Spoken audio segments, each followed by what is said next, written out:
నమస్కారం.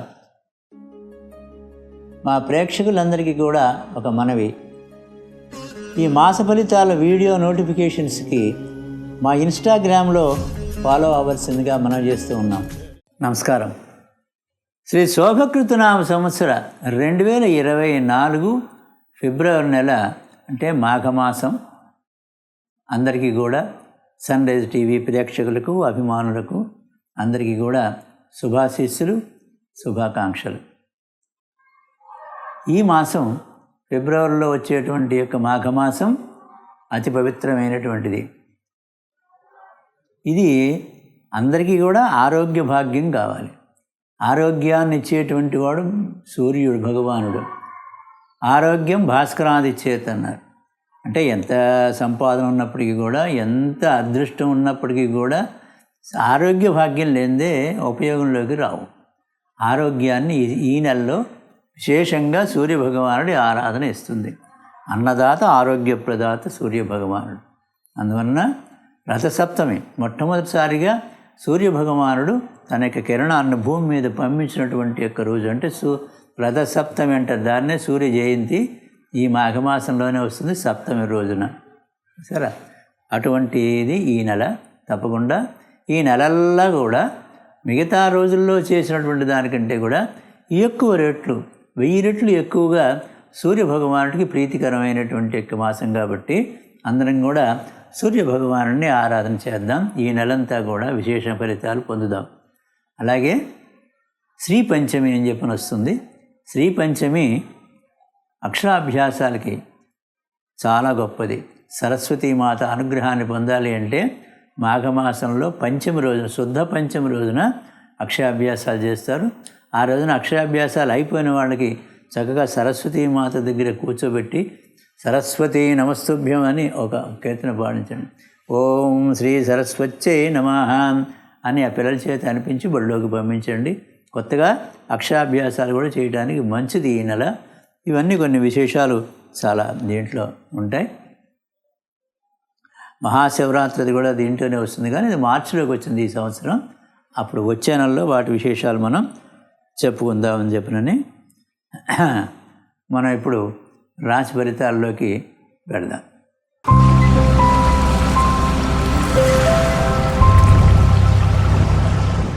శ్రీ శోభకృతనామ సంవత్సర 2024 ఫిబ్రవరి నెల తులారాశి రాశి ఫలితాల కార్యక్రమానికి స్వాగతం. హరి ఓం. గురుబ్రహ్మ గురుర్విష్ణు గురుర్దేవో మహేశ్వర గురుసాక్షాత్ పరం బ్రహ్మ తస్మై శ్రీ గురవే నమః. ఓం గణానాం త్వా గణపతిగం హవామహే కవిం కవీనాముపమశ్రవస్తవం జ్యేష్ఠరాజం బ్రహ్మణాం బ్రహ్మణస్పత ఆనశృణ్వన్నో దివిస్సేదసాదనం ప్రణవదేవి సరస్వతి వాజేభిర్వాజనీవతి ధేనామభిత్రివతు. శ్రీగురుభ్యో నమః. శ్రీమహాగణాధిపతిభ్యో నమః. వాగ్దేవి మహాసరస్వత్యై నమః. 2024 ఫిబ్రవరి నెలకి తులారాశి రాశి ఫలితాలు చెప్పుకుందాం. తులారాశి వారికి గురు, శుక్ర, కుజ, రాహువులు అనుకూలంగా ఉన్నారు ఈ యొక్క ఫిబ్రవరి నెలలో. సంఘంలో మంచి పేరు ప్రతిష్టలు ఉంటాయి. వృత్తి ఉద్యోగాల్లో కూడా మంచి ఫలితాలు సాధిస్తారు. నిరుద్యోగులకి ఉద్యోగాలు వచ్చేటువంటి యొక్క అవకాశాలు కనబడుతూ ఉన్నాయి. అట్లాగే గృహంలో శుభకార్యాలు కూడా కలిసి వచ్చేటువంటి యొక్క అవకాశాలు ఉన్నాయి. తర్వాత విద్య బాగా వస్తుంది విద్యార్థులకి. పెద్దవాళ్ళకి విద్య ఏమిటండి అంటే వాళ్ళకి మోక్ష విద్య. అంటే ఎన్నో జన్మల తర్వాత ఈ జన్మ మనకి నరజన్మ లభించింది కదా, ఈ జన్మ మళ్ళీ వచ్చే జన్మ, ఈ జన్మలో మనం ఎన్ని పుణ్యాలు చేసామో, పాపాలు చేసామో, అధర్మాలు చేసామో, వచ్చే జన్మ కూడా మళ్ళీ ఈ నరజన్మే వస్తే కొంత ఏదైనా పుణ్యపాప విశేషాలు అనుభవించగలుగుతాం, పుణ్యపు కార్యక్రమాలు చేయగలుగుతాం, సమాజానికి సేవ చేయగలుగుతాం. మరి ఏ నక్కో పిల్లు అయితే ఏం చేస్తాం? అందువల్ల అట్లాంటి దానికి దిగజారిపోకుండా, అంటే ఇప్పుడు వైకుంఠపాళి మనం పిల్లలు ఆడుకుంటూ ఉంటాం, అది ఈ ఒక పైకి వెళ్ళి ఆ పెద్ద బావు నోట్లో మళ్ళీ డమ్మున కిందకి పడిపోకుండా వచ్చే జన్మ కూడా మళ్ళీ నరజన్మ వచ్చేటువంటి అవకాశాలకి మనం నేర్చుకునేటువంటి యొక్క విశేష విద్యల్ని పెద్దవాళ్ళకి ఇస్తుంది. పిల్లవాళ్ళందరికీ కూడా, విద్యార్థులందరికీ విద్య బాగా ఉంటుంది. సంతానాభిలాషకు సంతానం కలిగేటువంటి అవకాశం ఉన్నది. తర్వాత ధనాదాయం పర్వాలేదు. వాహన యోగం కూడా ఉందండి. ఏదైనా ఒక కొత్త వాహనం కొనుక్కోవటం, లేకపోతే ఉన్న వాహనాన్ని అమ్మేసేసి పెద్ద బండి తీసుకోవటం, ఇలాంటివి కొన్ని జరిగేటువంటి అవకాశాలు ఉన్నాయి కూడా. తర్వాత కుటుంబ సౌఖ్యం లభిస్తుంది. అప్పుడప్పుడు చిన్న చిన్న మాట పట్టింపులు, ఏదో గాలి చినుకులు పడినప్పటికీ కూడా గాలివానలు తుఫాన్లు కాకుండా భార్యాభర్తలు ఇద్దరికి కూడా అనుకూలంగానే ఉంటుంది. శుభవార్తలు కూడా వినేటువంటి అవకాశాలు ఉన్నాయి ఈ నెలలో. ఇప్పుడు ఒక్కొక్క దీన్ని తీసుకుందాం. రవి యొక్క సంచారం. రవి సంచారం ఎక్కడుంది? ఎవరు మీకు? లాభాధిపతి రవి 11 వాడు. ఆయన 1 నుంచి 13 వరకు కూడా మకర రాశిలో సంచారం చేస్తూ ఉంటాడు. మకర రాశిలో అంటే 4 సంచారం చేస్తూ ఉంటాడు. రవి 4 సంచారం చేస్తుంటే సామాన్యమైనటువంటి దెబ్బ, పెద్ద రాజయోగాలని చెప్పడానికి అవకాశం లేదు. అలాగే 13 రాత్రి 7:19 దగ్గర నుంచి కూడా కుంభరాశిలో సంచారం చేస్తూ ఉంటాడు. కుంభరాశి అంటే 5 సంచారం చేస్తూ ఉంటాడు. అది కూడా శని యొక్క రాశే. శని రవికి పడదు. పైగా 5 సంచారం చేస్తూ ఉంటే పెద్ద విశేషమైనటువంటి ఫలితాలు ఉంటాయని చెప్పని శాస్త్రంలో ఏం చెప్పలేదు. ఏదో సామాన్యమైనటువంటి విశేషాలు. కాబట్టి ఈ పరిశీలన చేస్తే 1 నుంచి 13, 13 నుంచి చివరి దాకా కూడా మనం తీసుకుంటే రవి యొక్క సంచారం అంతగా ఉపయోగవంతంగా లేదు అని చెప్పాలి. ఆదిత్య ఉదయ స్తోత్రం సూర్యనారాయణమూర్తి వారికి ఎదురుగుండా నిలబడి ఓం సూర్యాయ నమః అని ఒక 21 నుంచి 108 పర్యాల వరకు కూడా జపం చేసుకునేటువంటి యొక్క విశేషాన్ని తప్పకుండా అందరూ కూడా పొందుదాం ఈ యొక్క రాశి వాళ్ళందరం కూడా అని చెప్పాలి. ఎందుకంటే ఈ యొక్క సన్ రైజ్ టీవీ మన యొక్క కుటుంబం ఇది. ఈ కుటుంబంలో ఒక పెద్దగా మీకు నేను నా సలహాలు ఇస్తూ మనం చేస్తూ ఉన్నా. తప్పకుండా సూర్య ఆరాధన చేయండి. తులారాశి వాళ్ళందరూ కూడాను ఆరోగ్యంలో బాగా ఉంటాయి. కుజగ్రహ సంచారం. కుజుడు 2-7 వాడు. కుజుడు 2-7 1 నుంచి 5 వరకు కూడా ధనురాశిలో సంచారం చేస్తూ ఉంటాడు. ధనురాశి అంటే 3 సంచారం చేస్తూ ఉంటాడు. సాధారణంగా ఏ గ్రహం అయినప్పటికీ కూడా 3 సంచారం చేస్తాడంటే విక్రమస్థానం, అది విక్టరీ. ఆ స్థానంలో సంచారం చేస్తే మంచి ఫలితాలు ఇస్తారు. కనుక ఇక్కడ కూడా కుజుడు ధనురాశిలో 5వ తారీఖు వరకు కూడా ఎప్పుడు సంచారం చేస్తుంటే 5 వరకు కూడా ధన లాభాన్ని ఇస్తాడు. చాలా బాగుంది, అద్భుతంగా ఉంది. అయితే ఇది 5వ తారీఖు వరకే. ఇంత అద్భుతం కూడా 5వ తారీఖు వరకే. మరి 5 తర్వాత అండి, 5 తర్వాత ఎలా ఉంటుంది? 5 రాత్రి 9:46 దగ్గర నుంచి కూడా మకర రాశిలో ప్రవేశం చేస్తాడు. మకర రాశి అంటే 4 సంచారం చేస్తూ ఉంటాడు. అది అంత పెద్ద అనుకూలమైనటువంటి ఒక సంచారం కాదు ఎవరికి? కుజుడికి. కనుక మనం 1 నుంచి 5వ తారీఖు వరకే కుజుడి యొక్క దీన్ని మనం సంతృప్తి పడాలి. ఏదైనా కనుక ఒక స్థలమో పొలమో ఏదైనా ఇలాంటి కొనుగోలు చేద్దామని అనుకున్నా, ఒక వాహనాన్ని కొనుగోలు చేద్దాం అనుకున్నా ఈ నెలలో 1 నుంచి 5వ తారీఖు లోపల పూర్తి చేసుకోండి. 5 తర్వాత అంటే వచ్చే నెలకి మనం వాయిదా వేద్దాం. వచ్చే నెల రాశి ఫలితాలు చెప్పుకున్నప్పుడు ఈ కుజుడు ఎక్కడున్నాడో చెప్పుకొని అప్పుడు చెప్దాం కొనుక్కోవాలా వద్దా అనేటువంటిది.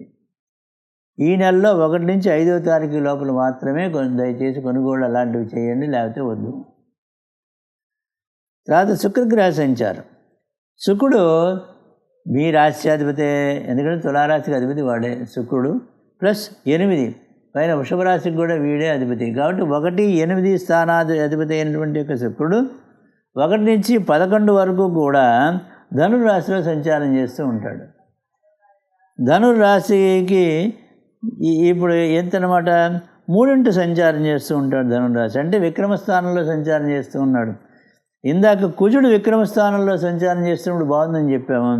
అలాగే శుక్రుడు కూడా ఇప్పుడు విక్రమస్థానంలో సంచారం చేస్తూ ఉంటే సౌఖ్యాన్ని ఇస్తాడు అని చెప్పింది శాస్త్రం. ఎవరు? శుక్రుడు. తర్వాత 11వ తేదీ తెల్లవారుజామున 4:56 అంటే 12వ తేదీ దగ్గర నుంచి కూడా మకర రాశిలో సంచారం చేస్తూ ఉంటాడు. 4 సంచారం చేస్తూ ఉంటాడు. అత్యంత శుభ ఫలితాన్ని ఇస్తాడు. కాబట్టి శుక్రుడి యొక్క సంచారం 1 నుంచి 11, 12వ తారీఖు నుంచి నెలాఖరు వరకు కూడా అద్భుతమైనటువంటి యొక్క సంచారంగా ఉంది శుక్రుడిది. శుక్రుడు శ్రీగ్రహం కాబట్టి ఈ రాశిలో ఉండేటువంటి యొక్క స్త్రీలందరికీ కూడా అద్భుతమైన ఫలితాలు, శుభప్రదమైన ఫలితాలు, యోగదాయకమైన ఫలితాలు అన్నీ కూడా లభిస్తాయి అని చెప్పవచ్చు. శుక్రుడు శ్రీగ్రహం కాబట్టి. తర్వాత లలిత కళలు, సంగీత, సాహిత్య, నాట్య, శిల్ప, చిత్రలేఖనాలు ఇవన్నీ కూడా లలిత కళలు అంటారు. దానికి అధిపతి శుక్రుడు. అయితే దానికి కృప కారకురాలు సరస్వతీమాత. ఆ విద్యలన్నీ ఇవ్వాలి అని చెప్పినానంటే. కాబట్టి అటువంటి వాటిల్లో ఉండేటువంటి వారికి, ఆ ఫీల్డ్లో ఉండేవారికి అంటే కళాకారులకి కూడా చాలా బాగా ఉంటుంది. వాళ్ళ శ్రమకు తగినటువంటి యొక్క ఫలితాన్ని పొందబోతూ ఉన్నారు. అన్ని రకాలుగాను బాగుంటుంది. శుక్రుడు చాలా బాగుంది. మీ యొక్క తులారాశి వారికి శుక్ర బలం బాగా ఉంది. మీ రాశికి అధిపతే శుక్రుడు, వాడు బలం బాగుంది. రాశ్యాధిపతి బలంగా ఉన్నాడు మీకు, అది చాలా గొప్ప విశేషం కదండి. తర్వాత బుధుడు 12, 9 వాడు వ్యయాధిపతి ప్లస్ భాగ్యాధిపతి. వ్యయ భాగ్యాధిపతి అయినటువంటి వాడు 1 నుంచి 20వ తారీఖు వరకు కూడా మకర రాశిలో సంచారం చేస్తూ ఉంటాడు. మకరం అంటే 4 సంచారం చేస్తూ ఉంటాడు. అది మిత్రక్షేత్రమైంది బుధుడికి. మకరం మిత్రక్షేత్రం, ఏదో సామాన్యంగా ఉంటుంది, పర్వాలేదు. అలాగే 20వ తారీఖు ఉదయం 6:05 దగ్గర నుంచి కుంభరాశిలో ప్రవేశం చేస్తాడు బుధుడు. కుంభరాశిలో అంటే 5వ రాశిలో సంచారం చేయబోతూ ఉన్నాడు. అది కూడా మిత్రక్షేత్రమే అని చెప్పుకోవాలి. అంటే దాంతో సంతృప్తి పడాలి మనం, మిత్రరాశిలో ఉన్నాడు కాబట్టి. తర్వాత ఇప్పుడు గురువు గారు ఎలా చేస్తున్నాడు?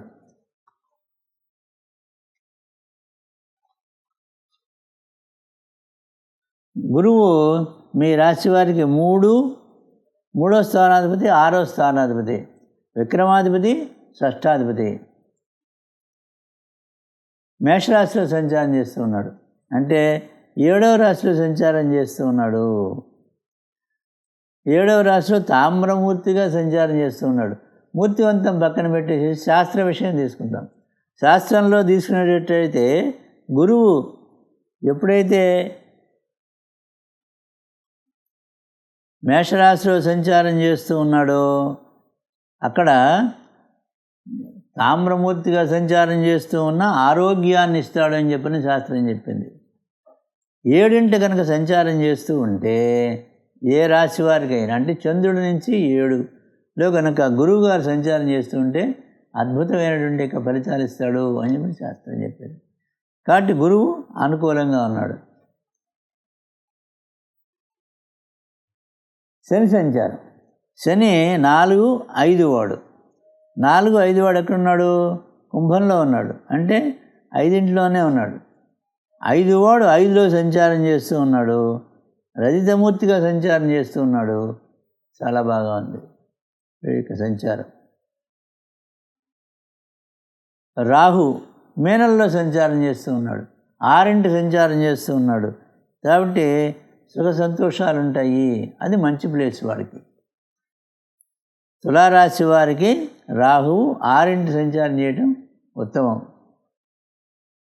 తర్వాత కేతువు కన్యారాశిలో సంచారం చేస్తూ ఉన్నాడు. 12 సంచారం చేస్తూ ఉన్నాడు. చిత్తా నక్షత్రం 2వ పాదంలో సంచారం చేస్తూ ఉన్నాడు. ఇప్పుడు మనం ఏం చేయాలంటే 12 ఉన్నాడు కాబట్టి బాగాలేదని చెప్పాలి. కానీ అది బాగాలేదని చెప్పడానికి అవకాశం కనపడకుండా వేరే ఇంకో కరోలు దొరికింది మనకి. ఏమిటది? చిత్తా నక్షత్రం. ఇప్పుడు మనం చెప్పుకునేటువంటి యొక్క రాశి తులారాశి. తులారాశిలో ఉండేటువంటి యొక్క నక్షత్రాలు ఏమిటి? చిత్త, స్వాతి, విశాఖ. చిత్తా నక్షత్రానికి పడుతుంది. వాళ్ళిద్దరికి ఎఫినిటీ ఒకటేగా నక్షత్రాలు. కాబట్టి తులారాశిలో ఉండే చిత్తా నక్షత్రం వారికి కేతు అనుకూలము. అలాగే చిత్తా స్వాతి విశాఖ అనురాధ జ్యేష్ఠ మూల పూర్వాషాఢ ఉత్తరాషాఢ శ్రవణం ధనిష్ట పరమమిత్రతాల్లో ఉంటారు. ఈ యొక్క చిత్తా నక్షత్రం వారికి, ఇది స్వాతి వారికి చిత్త పరమమిత్రతాల్లో ఉంటుంది కాబట్టి కేతు యొక్క సంచారం కూడా స్వాతి నక్షత్రం వారికి కూడా బాగానే ఉంటుంది. అట్లాగే చిత్తా స్వాతి విశాఖ నక్షత్రం, విశాఖ అనురాధ జ్యేష్ఠ మూల పూర్వాషాఢ ఉత్తరాషాఢ శ్రవణం ధనిష్ట కాబట్టి మిత్రతారాబలంలో ఉన్నారు వాళ్ళకి బాగానే ఉంది. కాబట్టి ఓవరాల్గా పైకి చూస్తే వ్యయంలో ఉన్నప్పటికీ, కనపడుతున్నప్పటికీ, బాగాలేదని చెప్పాల్సినటువంటి అవసరం ఉన్నప్పటికీ కూడా చిత్త రెండవ పాదానికి తులారాశిలో ఉండేటువంటి యొక్క 3 నక్షత్రాలకి కూడా ఎఫినిటీ సరిపడుతుంది. కాబట్టి ఓవరాల్గా మనకి కేతు సంచారం కూడా తులారాశి వాళ్ళకి బాగా ఉంది అని చెప్పాలి. ఇది ఇంకొక కొత్త పద్ధతి. నక్షత్రాలు ఏ నక్షత్రంలో ఏ గ్రహం నడుస్తుందో చూసుకొని ఆ గ్రహ నక్షత్రానికి దీనికి బేరీజు వేసుకొని మనం చెప్పుకునే రాశిలో ఉండే నక్షత్రాలకి ఎలా ఉంటుంది అని చెప్పడం అనేటువంటిది, ఇది కూడా ఒక శాస్త్ర సమ్మతమైనటువంటి విశేషం. కొత్తగా మనం ఇప్పుడు మన ఛానల్లో ఇదే చెప్పుకుంటున్నాం ఇప్పుడే. కాబట్టి ఇప్పుడు విద్యార్థులకి గురువు గారి యొక్క ఇది బాగా ఉంది కాబట్టి విద్యార్థులకి బాగానే ఉంది, ఉపాధ్యాయులకి బాగుంది, వ్యాపారస్తులకి బాగుంది. తర్వాతనేమో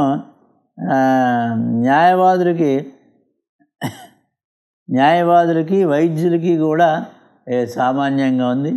తర్వాత స్త్రీలకి కళాకారులకి చాలా బాగా ఉన్నది. స్త్రీలకి కళాకారులకి మొత్తం ఈ నెల మొత్తం కూడా చాలా బాగా ఉంది. పట్టిందల్లా బంగారంగా ఉంటుంది స్త్రీలకి.